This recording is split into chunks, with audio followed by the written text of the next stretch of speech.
This video demonstration takes us through the analysis or the way of analysing one of the most popular property investment strategies that has come in over the last half century or so. And this is known as negative gearing or sometimes negative leveraging. It turns out to be a fairly easy thing to analyse, and that's quite important because although a lot of people have made a lot of money with negative gearing strategies over the last half century or so, it turns out that there are some very good reasons for being suspicious of negative gearing being able to deliver the same kind of performance into the future. And so what we need to do is develop a way of analysing this rather complex strategy. And we're going to do that by simply adding it into our basic DCF model as a way of looking at a negative gearing strategy using the model that we've built. What we need to do is simply add the parameters for our investment into our existing DCF model. You'll notice that here we're looking at an analysis period over 10 years. And we're also looking at a very ambitious market growth rate. We're using 10% in this case. You'll notice that most of the models that we've been doing use relatively modest growth rates compared to this. However, the 10% growth rate is fairly representative of what growth has been at various periods in history, certainly over the period 1972, somewhere in the mid-2000s, probably 2005, 2006 perhaps, certainly up around there. You'll also notice that it has a very low gross yield. And so all we have to do is put that into our model. Now the next part we have to do is build an analysis table for our tax. And we have to put that into our DCF model as an extra. And so we're going to add that into our model. We've got the notes, if you like, on how that works, and we've got the table here on our PowerPoint. But now what we'll do is go into our model and look at actually how to put that in. You'll notice that we have this tax table down the bottom of our model here that has simply been added into a convenient location, in this case in columns L to N and down around the bottom of the table. So that's fairly straightforward. What we're going to do now is go through the various elements in the table. The first thing is the tax on operations. And so we can look at that and see where it comes from. We see it's simply a summation of basically two rows, and that's the row for the basic tax, tax on cash flow, and also the depreciation.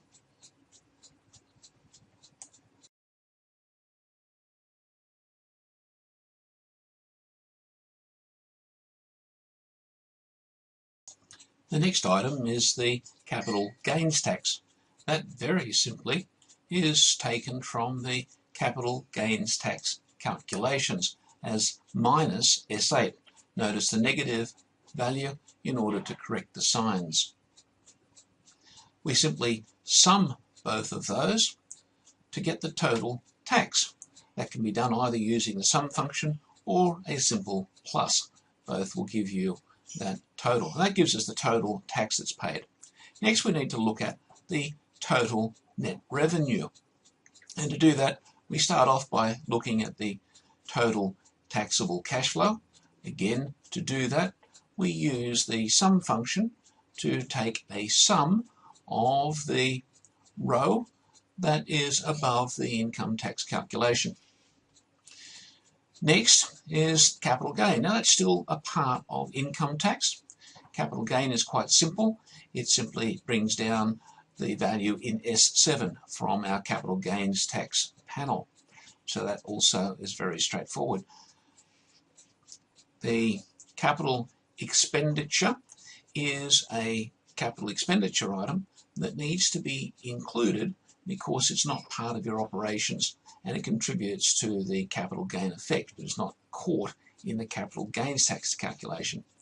And so it is simply brought down from the capital expenditure cell. And by the time we sum those, we end up with the net taxable earnings. And we do that, again, simply using the sum function, or you can use it as a couple of simple additions. Once we have those two numbers, we simply divide the total tax by the taxable earnings, and that gives us a 13.78% for this particular example. This panel is quite powerful because once we have the panel worked out, this will then respond to any model we put in, which is particularly useful for negative leveraging. And I'll leave it to you now to put in a sensitivity table, a what-if table, looking at the effect on effective tax rate, currently at 13.78, as you change your property growth rate. Here we show the table from the what-if table and also a graph which has been produced. As we look at this, you'll notice that the table has some rows where there's no internal rate of return, and that's because at very low growth rates the investment performs so badly that Excel won't produce an IRR. And you can see that when you look at the NPVs becoming quite seriously negative. The advantage of the table is that it calculates the effective tax rate as well here, and you can see that it goes from relatively high, around 26, 33, 41%, depending on that ratio between total income and total tax. But then in the middle, it runs up to astronomical height where you're actually making very little income, but paying a fair bit of tax. But then as the growth rate gets higher, progressively the profitability becomes quite high. And this should make the attractions of negative gearing in a high property growth environment very, very obvious. When we move down and look at the graph, we see a similar pattern, only pictorially. We've also put in graphs of IRR and NPV against property growth rates, and there it's quite obvious that the effect of property growth is quite spectacular with a negatively geared property. In particular, you can see NPV basically going through the roof when property growths get up to the kind of numbers that people were expecting, say around the early 2000s. The bad news is the bottom part of the graph, where low property growth comes in as spectacular failures. And so you've got an NPV in the vicinity of minus $100,000 for a property worth only $300,000 or thereabouts. Likewise, the NPV goes through the floor, however, Excel's not able to calculate it. And overall, what this points out, what it illustrates, is the extreme sensitivity of negative leveraged property investment to property growth. And the problem is that property growth is totally in the future. It depends on just how well the economy and the community's ability to pay rent and so on is. And so if you come into a negative geared strategy at a time in the market where property growth is going to be strong, it can be spectacularly effective, like any other form of leveraged investment. However, if the outlook for the property market is more sober, then negative gearing becomes extremely risky and extremely costly. It's almost parallel to trading in the futures markets and other derivatives, where you have the opportunity for a major upside, but also spectacular losses. Now, the negative gearing strategy took root in the 1970s, became well developed in the 80s and 90s, was sold through the early 2000s. But basically from about 2005 onwards, it has become extremely risky, especially in markets that are faltering. For people considering property investment today, in most markets, it should be obvious that analysing negative gear strategies with something like the DCF capability that we've been working on in this course is extremely important.